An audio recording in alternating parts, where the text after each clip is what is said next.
Imagine stepping into a boardroom where a billionaire slides a blueprint across the table and says, "Solve this in 10 minutes or you'll never work in this industry again."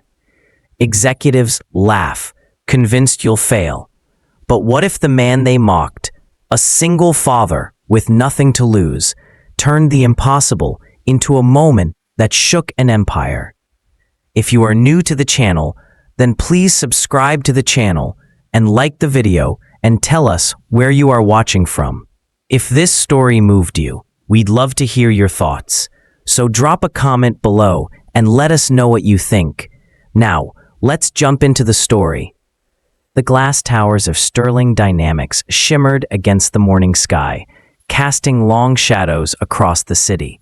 Inside the tallest building, the air carried a silence heavy with judgment. It was the kind of silence that stretched before something decisive, something irreversible.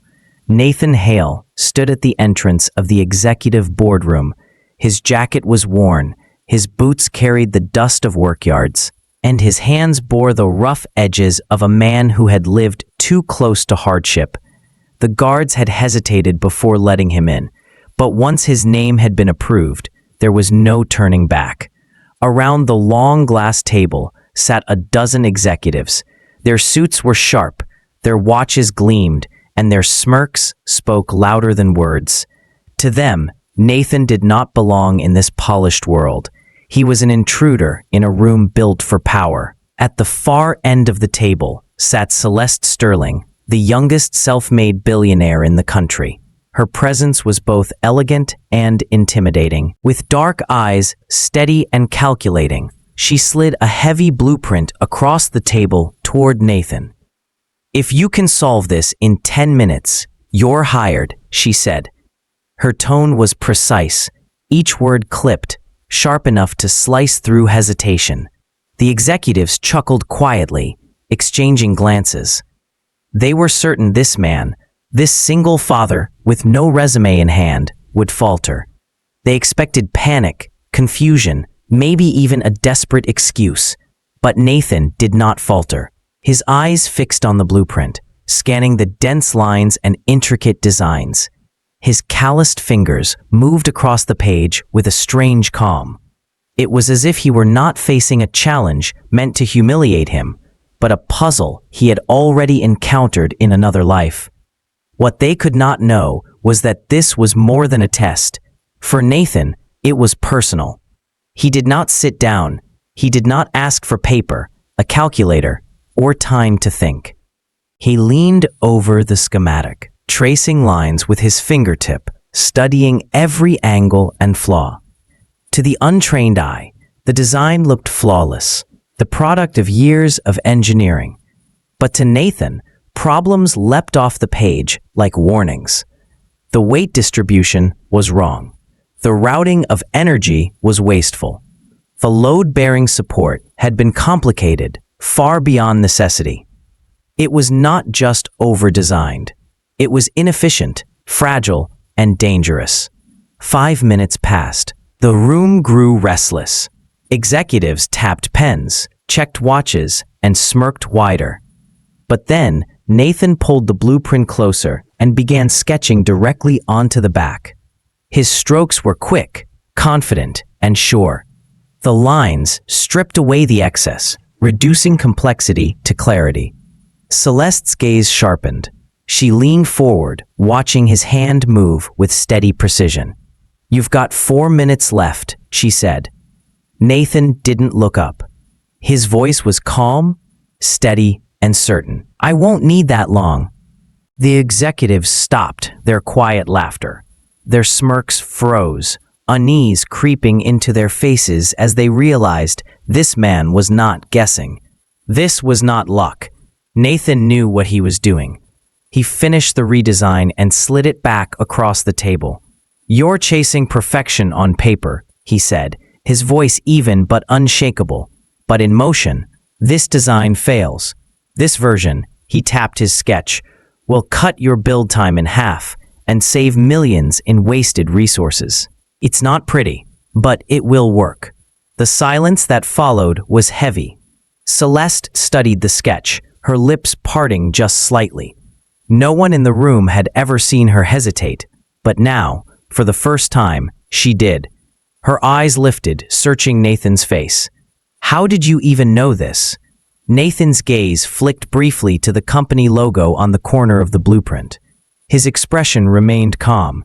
"Because years ago, your company rejected a design of mine. They said it was too simple.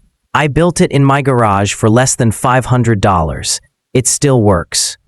Gasps broke the silence. Several executives shifted uncomfortably in their seats, their smirks replaced by shock.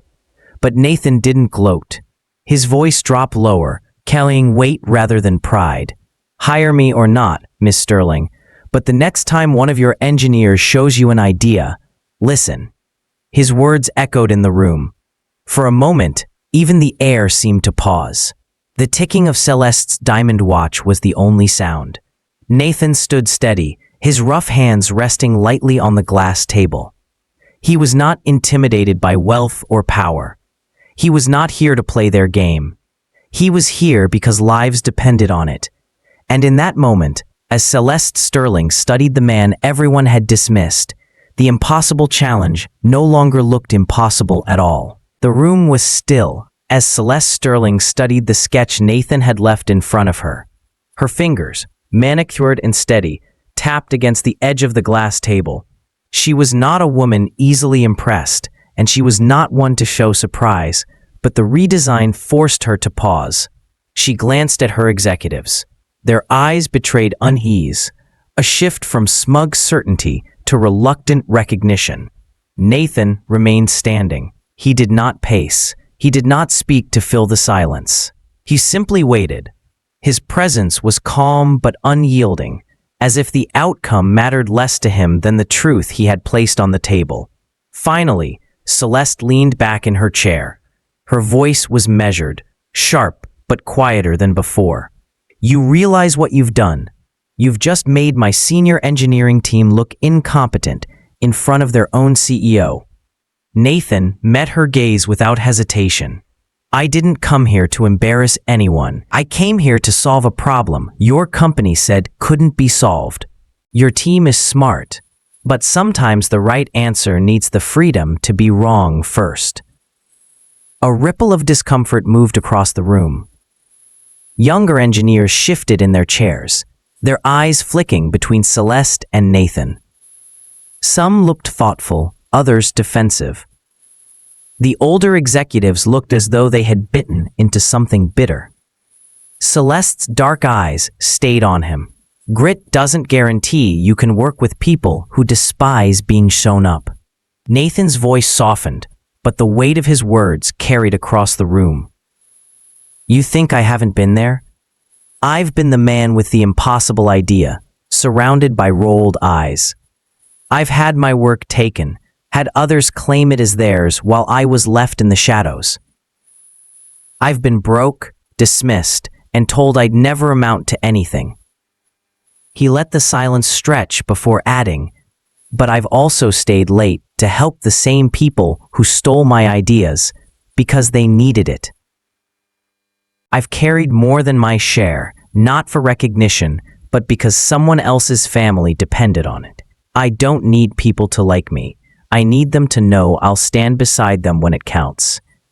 The executive shifted again. Some avoided his eyes. Others stared at him as if they were hearing something foreign inside those walls. Celeste's pen tapped once more, sharp against the glass. She studied him for a long beat, then dismissed the room. "Leave us," she ordered. The glass doors closed, and suddenly the space held only the two of them. Behind her, the wide windows stretched out over the city, a skyline glittering with motion. Celeste's tone changed. It was lower, carrying curiosity. "You're not just here for a paycheck. Why did you really walk into my building today?" Nathan's jaw tightened, but he did not dodge. "Because I heard you were about to cut 200 jobs in your manufacturing division. Those people don't have the luxury of losing them. I figured if I could save you millions, maybe you'd think twice." Her brow furrowed. "And why would you care? You don't work here. You don't owe them anything."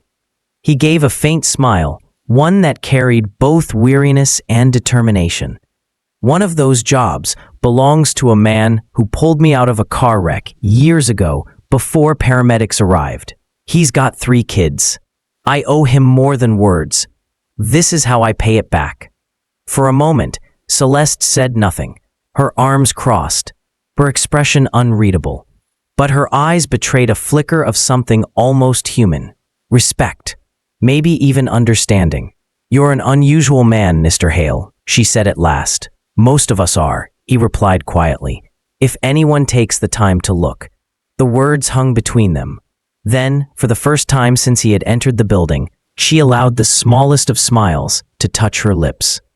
It wasn't the polished, practiced smile that graced business magazines. It was smaller, unguarded, fleeting. "Fine," she said. "You're hired. But if your design fails, I'll personally make sure you don't set foot in another company again." Nathan didn't blink. "Then I'll make sure it doesn't fail." The moment closed with quiet finality, but beneath it lingered something deeper. Celeste had seen a man who defied arrogance with quiet truth, a man who carried weight beyond his own survival. Nathan had entered the room as an outsider. Now he walked out, not just with a job, but with the spark of something rarer than respect. He walked out with the beginning of trust. The first morning, Nathan Hale walked onto the engineering floor of Sterling Dynamics with an official badge clipped to his jacket. The atmosphere shifted. Some nodded politely. A few offered cautious smiles, but many looked away. Whispers followed him down the aisle of workstations.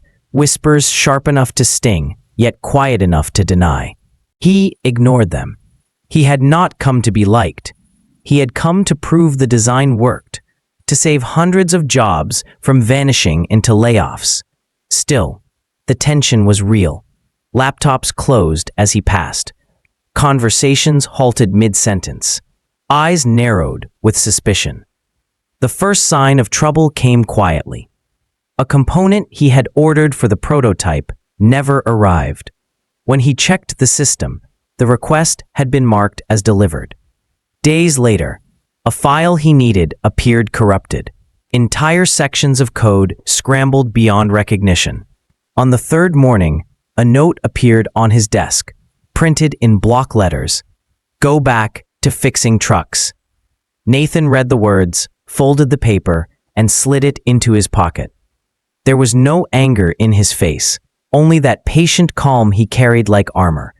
If they thought intimidation would push him out, they did not understand him at all. Instead of fighting the hostility, Nathan leaned into the work. He focused on the prototype, guiding a small group of younger engineers, who looked at him not with contempt, but with curiosity. One of them, a thin young man named Kyle, struggled with the axle design. His calculations never seemed to balance. "You're solving it on paper first," Nathan said quietly, glancing at the mess of numbers on the screen.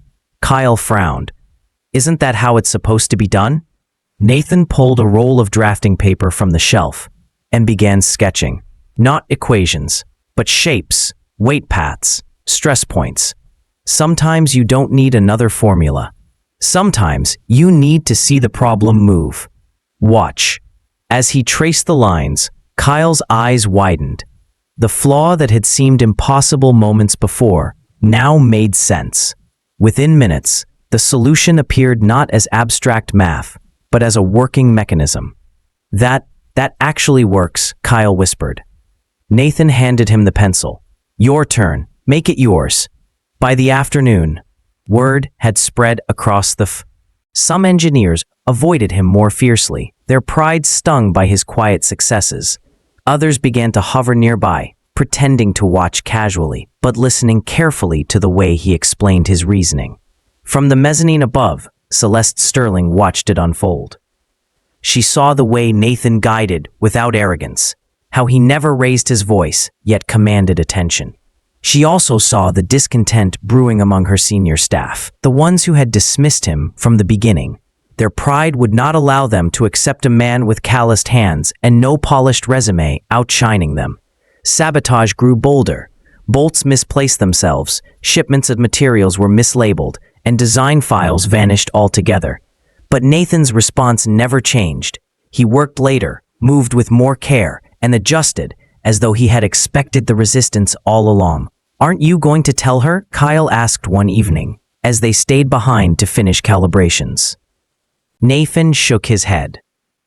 "Not yet. People show you who they are faster, when they think no one is watching." Kyle hesitated. What as they pushed too far? Nathan's eyes stayed on the prototype. "Then they'll find out I don't break as easy as they hope."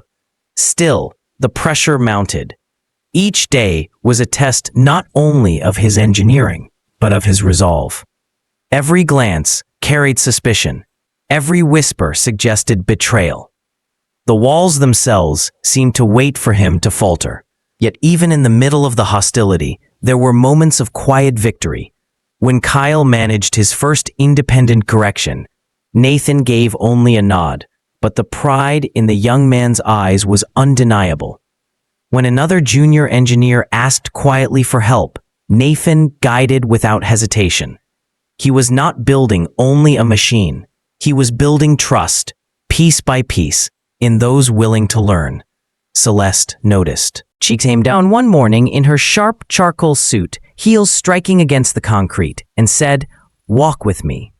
They moved through the hallway of glass, the city pulsing below. "I hear you've been mentoring," she said. "If by mentoring you mean making sure your people have the tools they need to succeed, then yes," Nathan replied. Her gaze was steady. "You weren't brought in to fix every personal struggle of my staff." Nathan's tone remained calm. "No. But if helping one person makes the whole team stronger, then it's worth my time. Unless, of course, you only hired me for one miracle." She studied him in silence, her sharp expression softening for a fraction of a moment. "The axle solution you worked on, it shaved 3 weeks off production. That's nearly $500,000 saved." Nathan gave a small nod. "Then maybe I'm exactly where I need to be." She turned away, but her words lingered. "Don't think kindness will protect you here. In this building, it's often the first thing that gets crushed." His answer was quiet, steady. "Kindness isn't a shield. It's a choice, and I'll keep making it." As her heels clicked away, Celeste knew she had not expected that answer. And Nathan, alone in the quiet hum of the engineering floor, knew the battle was only beginning. The whispers of sabotage had not broken him. They had only sharpened his resolve. The tension inside Sterling Dynamics reached its peak by the end of the week. Nathan Hale had been working 16-hour days, fine-tuning the prototype and watching carefully for whoever was behind the sabotage. Every missing bolt, every corrupted file, every misdirected shipment was too calculated to be chance. He knew someone was trying to break him, but he also knew time was running out. On Friday morning, he was summoned to the top-floor boardroom. The wide windows revealed the city skyline, glittering with ambition. Around the long table sat the board members, their eyes sharp and unreadable. Celeste Sterling sat at the head, her expression cool, her hands folded neatly in front of her. The chairman cleared his throat. "Mr. Hale, we've reviewed the performance of your redesign. The results are better than projections, far better. But we've also received internal reports claiming you manipulated data to make your work appear stronger than it is." Nathan stood still, his jaw tightening. The accusation cut through the room like a blade. Every gaze turned toward him, some pitying, others quietly satisfied.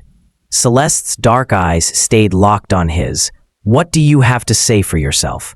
He stepped forward, his voice steady. "What I have to say is simple. I didn't manipulate anything, but I do know who's been trying to make sure this project fails." The board shifted uneasily. Whispers rippled. Nathan reached into his worn leather jacket and pulled out a small flash drive. "For the last week, I've run parallel security logs on every file and every access point," he said. "Every time a design vanished, every time a shipment was tampered with, I traced it, and every single trail led back to the same user ID. He plugged the drive into the screen and displayed the access records. Line after line appeared, all tied to one name, Martin Cross, head of advanced engineering, seated just a few chairs away from Celeste. Martin's face drained of color. "This is fabricated," he snapped. "He's twisting the system." Nathan's voice did not rise. "Fabricated. You logged into my workstation at 2:14 in the morning on Tuesday. You replaced my Axle file with one designed to collapse under pressure. You also disabled the security cameras for half an hour. The system logs don't lie, and neither do the timestamps." The silence that followed was suffocating. Martin sputtered, searching for words, but found none. Celeste's expression shifted, her voice cold as steel. "Is this true?" He had no answer. Within minutes, security escorted him out, his career in ruins. When the room settled, all eyes turned back to Nathan. Celeste leaned forward, her voice quieter now. "You just saved this company from disaster. That alone would earn you the role you were promised." But Nathan shook his head.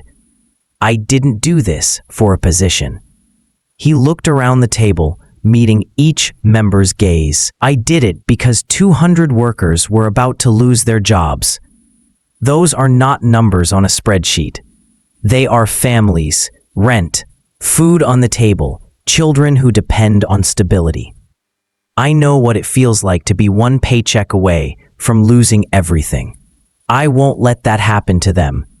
The room was silent again, but this time it carried a different weight. It was no longer doubt, it was respect. Celeste rose from her seat. "Then, you're not just hired, Mr. Hale. You'll lead this entire project." Nathan paused before taking her hand. "I'll accept, but only on one condition.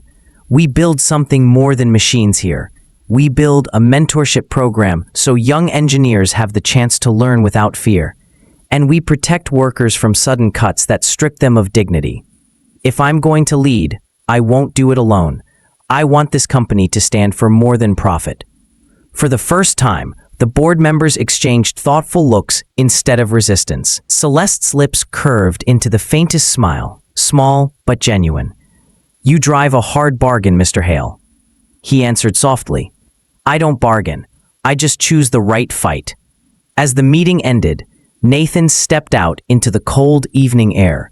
The city lights flickered across the glass towers, and for the first time in years, he felt the weight of something larger than himself. He hadn't just secured a role, he had reshaped the culture of a company built on pride and fear. The workers would keep their jobs, young engineers would gain freedom to grow, and Sterling Dynamics, for all its power, would never run quite the same way again. Nathan walked down the steps with quiet resolve, knowing his fight had never been about recognition. It had been about people. And for once, in a city built on ruthless ambition, that choice had changed everything.